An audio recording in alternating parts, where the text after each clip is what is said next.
नमस्कार, मैं हूं अशोक वर्मा। आप देख रहे हैं टीवी20 न्यूज। देश और प्रदेश की और अपने क्षेत्रों की खबर देखने के लिए बने रहिए हमारे साथ।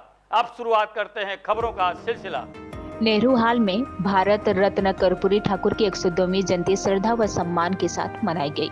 भारतीय न्याय सविता सलमानी महासभा के तत्वाधान में भारत रत्न सामाजिक न्याय के महान पुरोधा स्वर्गीय कर्पूरी ठाकुर की 102वीं जयंती नेहरू हाल में भव्य और गरिमामय रूप से मनाई गई। कार्यक्रम का आयोजन महासभा के जिला अध्यक्ष श्री रमेश शर्मा द्वारा किया गया, जबकि मंच संचालन निरंजन शर्मा ने किया। समारोह के मुख्य अतिथि सांसद धर्मेंद्र यादव रहे। वरिष्ठ अतिथि में जिला अध्यक्ष हवलदार यादव, मुबारकपुर विधायक अखिलेश यादव, पूर्व सांसद कमलाकांत यादव तथा मेहनगर विधायक पूजा सरोज उपस्थित रहे। सभी अतिथियों ने कर्पूरी ठाकुर के चित्र पर माल्यार्पण कर उन्हें श्रद्धांजलि दी। वक्ताओं ने अपने संबोधन में कहा कि कर्पूरी ठाकुर ने अपना संपूर्ण जीवन सामाजिक समानता, शिक्षा और पिछड़े वंचित वर्गों के अधिकारों के लिए समर्पित किया। उनका जीवन सादगी, ईमानदारी और सामाजिक न्याय की मिसाल है। इस अवसर पर भारतीय न्याय सविता सलमानी महासभा के जिला अध्यक्ष श्री रमेश शर्मा ने सरकार से मांग की कि भारत रत्न स्वर्गीय कर्पूरी ठाकुर की प्रतिमा जनपद मुख्यालय पर स्थापित की जाए, नाई समाज को अनुसूचित जाति में शामिल किया जाए तथा कर्पूरी ठाकुर की जीवनी को विद्यार्थी पाठ्यक्रम में शामिल किया जाए, जिससे नई पीढ़ी उनके त्याग, बलिदान और संघर्ष से प्रेरणा ले सके। कार्यक्रम में बगई शर्मा मास्टर जी, ओम प्रकाश शर्मा, सोनू शर्मा, राकेश शर्मा, नौसाद सलमानी, चंद्रभान शर्मा, हनुमान शर्मा, संतोष शर्मा, विमलेश शर्मा, मुन्ना शर्मा, दीनदयाल, दिनेश, गुड्डू शर्मा, ओम प्रकाश सहित बड़ी संख्या में समाज के गणमान्य लोग उपस्थित रहे। कार्यक्रम का समापन कर्पूरी ठाकुर के आदर्शों पर चलने के संकल्प के साथ किया गया। आज जयंती मनाई जा रही है। सबसे पहले तो मैं आपका धन्यवाद देता हूं सभी मीडिया बंधु का कि आप लोग जो है कि मौके पर मौजूद रहे और आज हमारे महापुरुष भारत रत्न जन नायक कर्पूरी ठाकुर जी का जो है जयंती समारोह है। और ऐसे व्यक्ति का हम लोग जयंती समारोह मना रहे हैं जो बिहार जैसे सामंतवादी प्रदेश में जिनका जन्म हुआ और वहां पे वह जो है मुख्यमंत्री बने, दो बार सांसद बने, विपक्ष के नेता बने और लोकतंत्र सेनानी थे। उनके जैसा नेता आज पूरे भारत में नहीं, पूरा भारत आज उनका जो है लोहा मानने के लिए तैयार है। तो मैं आज हमारे इस कार्यक्रम में सांसद जो हमारे आजमगढ़ जिले के लोकप्रिय सांसद हैं वो थे और पूर्व मंत्री माननीय दुर्गा प्रसाद यादव, विधायक गण, तमाम नेता लोग आए थे और सबका धन्यवाद देता हूं। और यही कहूंगा कि आज नाई समाज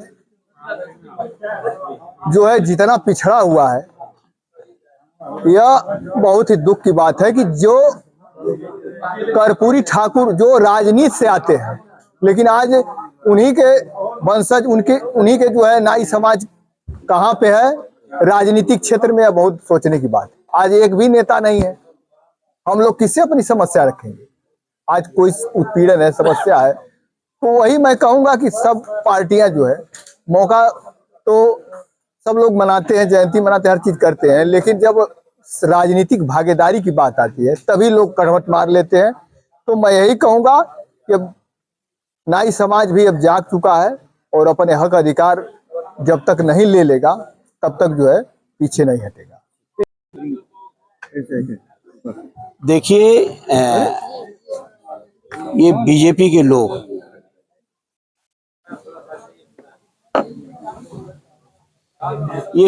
के लोग देश की शिक्षा को पूरी तरह से व्यापारीकरण, व्यवसायीकरण करना चाहते हैं।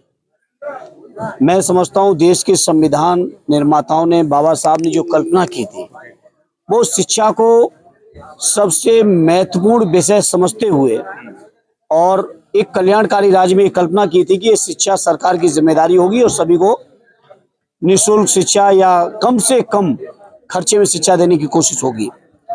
जहां यूजीसी का जिम्मेदारी होती थी, ग्रांट देते थे यूनिवर्सिटीज को, बड़े संस्थानों को, वहीं अब लोन का प्रावधान नए बिल में लाए हैं, जिसका हम समाजवादी लोग तो मजबूती से विरोध करे हैं।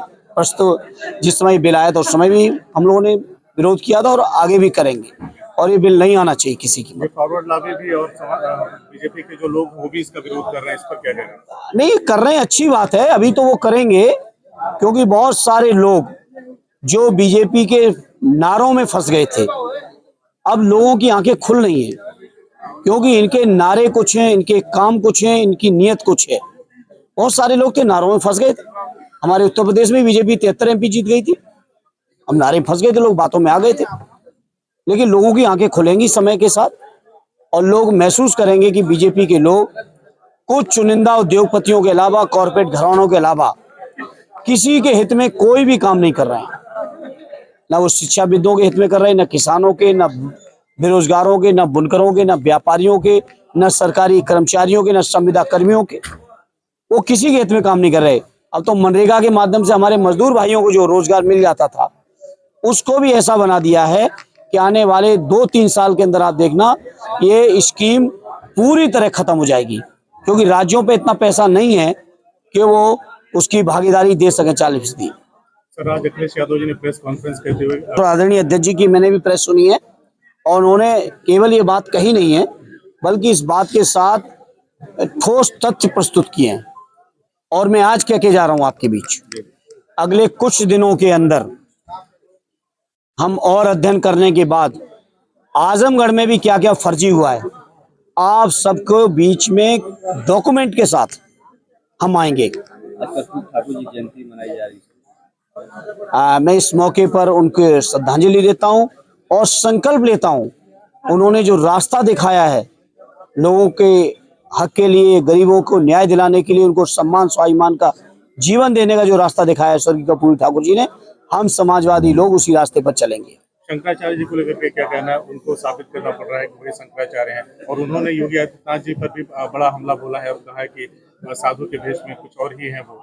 इस पर क्या कहना? देखिए, शंकराचार्य जी को धार्मिक मुद्दों पर मैं समझता हूँ जो ज्ञान है, अध्ययन है उनका, उसको कोई चुनौती नहीं दे सकता। सनातन में, सनातन धर्म का सर्वोच्च स्थान है शंकराचार्य का स्थान। तो उन्होंने जो कहा होगा वो निश्चित तौर पर सोच के, विचार के और अपने बेहतर अध्ययन और तथ्यों के साथ, सबूतों के साथ ये बात कही होगी। मैं उनकी बात से 100% सहमत हूँ। डिप्टी सीएम केशव प्रसाद मौर्य आए थे जिले में, और उन्होंने बयान देते हुए कहा कि 27 के चुनाव में पीडीए की धज्जियां उड़ जाएंगी और 2047 तक समाजवादी पार्टी सत्ता में नहीं आ पाएगी। देखिए, वो परेशान हैं इस बात से कि उनकी पार्टी में उनकी वैल्यू बढ़े। मैं समझता हूँ वो वैसे व्यक्ति हैं जिस क्षेत्र से चुनाव लड़ते हैं उस क्षेत्र की जनता का विश्वास नहीं जीत पाते। जिसकी कैबिनेट में बैठे हैं उस कैबिनेट के अपने मुख्यमंत्री का विश्वास उनको नहीं है। मुख्यमंत्री कुछ कह रहे हैं स्वामी जी के मामले पर, शंकराचार्य जी के मामले पर, और यहीं पे डिप्टी सीएम आजमगढ़ में आके कुछ और कह के गए।